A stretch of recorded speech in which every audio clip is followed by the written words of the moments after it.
Perfect హుక్స్ని ఈ వీడియోలో ఎలా స్టిచ్ చేసుకోవాలో డీటెయిల్గా చూడండి. మనం కటింగ్ చేసుకునేటప్పుడు మార్జిన్ వదులుకుంటాం కదా, 1/2 ఇంచ్ మార్జిన్.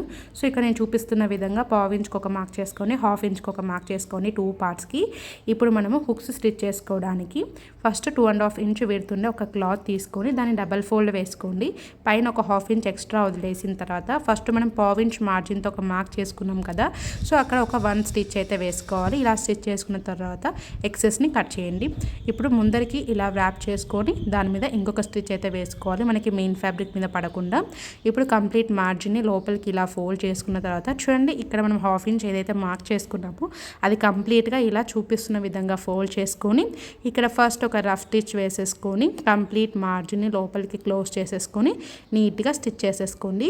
అలాగే తర్వాత పైన కింద నీట్గా ఇలా ఓవర్లాక్ చేసుకుంటే మనకి ఫినిషింగ్ చూడడానికి నీట్గా ఉంటుంది, ఖర్చులు కనపడకుండా. సో ఒకసారి ఇలా ట్రై చేసి చూడండి, చాలా బాగుంటుంది. ఇప్పుడు ఇక్కడ హుక్స్ స్టిచ్ చేసుకుంటే చాలా నీట్గా ఉంటుందన్నమాట.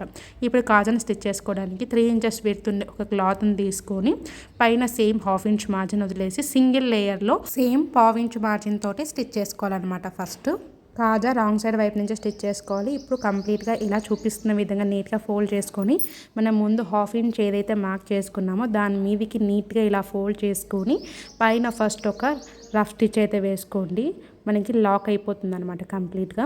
ఇప్పుడు ఇక్కడ ఒక స్టిచ్ అయితే వేసేసుకోవాలి. కంప్లీట్గా కింద ఉన్న ఖర్చుని కూడా ఫోల్డ్ చేసుకొని ఒకసారి ఇలా ట్రై చేయండి. ఎలా ఉందో కూడా నాకు కమెంట్ సెక్షన్లో మెసేజ్ చేయండి. నీకు చాలా బాగా నీట్గా అయితే కుదురుతుంది. అలాగే కింద కూడా ఒకసారి ఇలా నీట్గా లాక్ చేసుకొని ఫినిషింగ్ చాలా నీట్గా అయితే ఉంటుంది. చూడండి, ఇప్పుడు దాని మీద ఇంకొక 1/2 ఇంచ్ మార్జిన్తో ఇంకొక స్టిచ్ అయితే వేసేసుకోవాలి ఇలా చూపిస్తున్న విధంగా.